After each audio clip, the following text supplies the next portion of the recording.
예, 용인시병 네. 조승찬입니다. 저는 한 가지 말씀드릴게요. 과연 우리 김용현 후보자가 이 자리에 앉을 자격이 있나 묻고 싶지 않을 수 없습니다. 온갖 불법 의혹, 그다음에 최혜병 특검, 각종 의혹들이 직권남용과 관련된 의혹들이 많이 있기 때문에 사법적 심판을 받아야 될 분이 여기 앉아 있다라는 점, 이 점을 강구합니다. 그리고요, 또 한 가지는 뭐냐면 우리 김용현 후보자는 원래 전역하고 나서 민주당 지지 성향을 갖고 있었습니까? 국민의힘 지지 성향을 갖고 있었습니까? 저는 누구보다도 잘 아시지만 가장 참 제가 전역 후에 많이 이렇게 의지하면서 했던 분이 안규배 의원님이십니다. 안규배 의원님이 일성이 뭐냐? 안보는 여야가 없다는 겁니다. 네, 알겠습니다. 안보에 여야가 있어서는 안 된다는 겁니다. 그 후보자님이요, 2015년 12월 31일부터 2024년 5월 10일까지 10차례에 걸친 부동산 거래가 있었어요. 네. 인정하시죠? 통상적으로 부동산 거래를 하면 계약서가 존재하죠. 계약서가 존재하죠? 네, 당연히 있을 것 같습니다. 그거는 대통령실 이전도 마찬가지 아니에요? 그죠? 글쎄, 그거하고 비교하는 건 적절치 않다고 생각합니다. 국유재산법이 있잖아요. 네. 사용 승인을 어디서 받죠?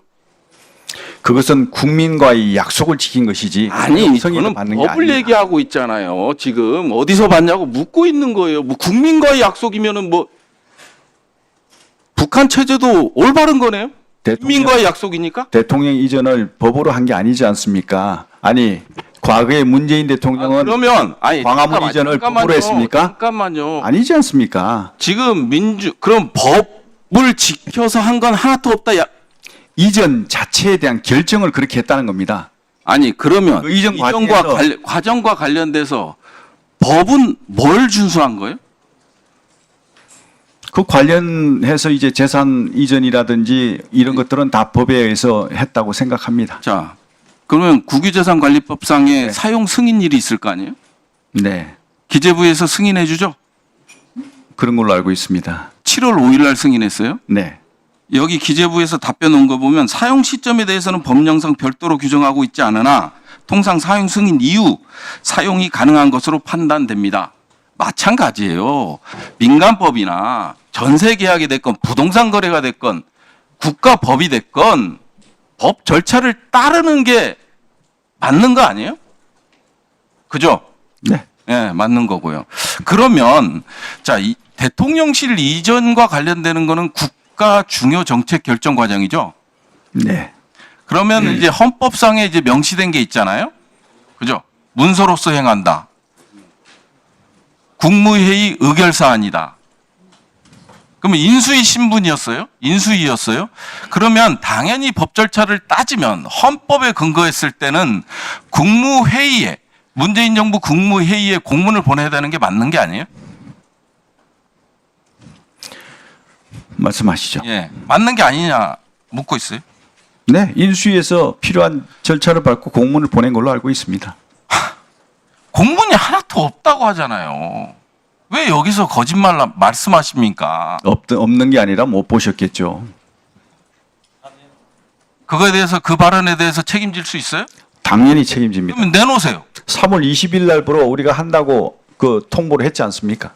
그래서 국무회의 의결이 났어요. 국무회의 의결 요청을 해야 되는 거 아니에요. 제가 말씀드렸지 않습니까? 대통령실 이전은 국민과의 약속을 지키는 것이고. 아니, 국민과의 약속 그 이후에 하지 말라고. 그 이후에 모든 하고 법 있는 게 절차는 아니잖아요. 지금 법을 위반한 걸 얘기하고 있어요. 헌법 82조를 위반하고 헌법 89조를 위반하고 군사시설에 관한 법을 위반하고 국가재정법을 위반하고 국유재산관리법을 위반하고 지금 그 얘기를 하고 있는 거예요. 그 중에 하나라도 법을 준수한 게 있냐고 여쭤보는 거예요.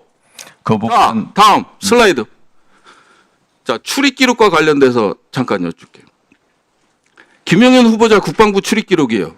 2022년 3월 15일 날 김용현 후보자가 국방부로 출입했어요? 이때 혼자 왔어요? 아닙니다. 그때 그 이전 TF 의원들 같이 갔습니다. 그러면 국방부 출입 기록을 요구하는데 우리 김용현 후보만 있어요. 다음 슬라이드. 이게 부대 관리 훈령이나 정부청사 출입 보안 지침을 보면 손님이라고 기록을 해요? 아니 국방부 부대 그다음에 공무원 정부청사 출입 보안 지침을 보면 손님으로 기록해요? 본인이 손잡고 가면 손님이면 간첩도 들어갈 수 있는 거예요? 야, 이거 완전 조직적 은폐잖아요. 신원 확인하게끔 돼 있잖아요. 국방부 관리훈령 제84조에 따르면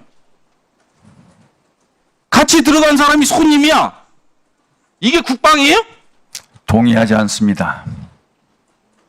와, 나 기가 차네, 기가. 당시에 한남동 공간 출입 규정 자체가 아니, 제 얘기는 백재권 교수하고 국방부 출입하셨다며요. 그러니까 제가 말씀드리지 않습니까? 당시에 한남동 출입자에 대한 규정 자체가 한남동에는 외교 지금 한남동이지 않습니까? 이 출입. 국방부 출입 기록에 김용현하고 같이 간 사람이 없어요. 은폐하는 거지.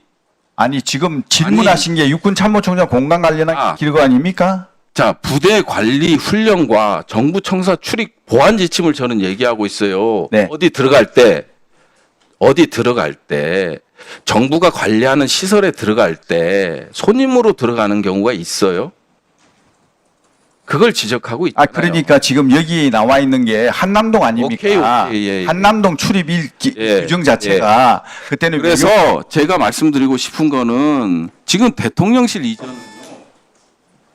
대통령이 결정 사항이지만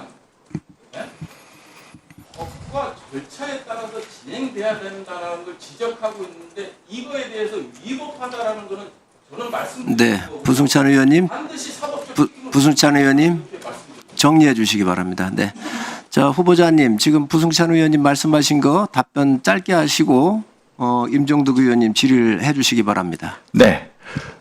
부정청 의원님께서 그 한남동 출입을 가지고 거기에 대해서 조직적인 은폐다 이렇게 말씀하시는데 이 한남동 당시에 거기에 사신 분들이 다 외교부 장관부터 국방부 장관 그다음에 합참의장 뭐 이런 어떤 그 군 주요 직위분들이 살았습니다.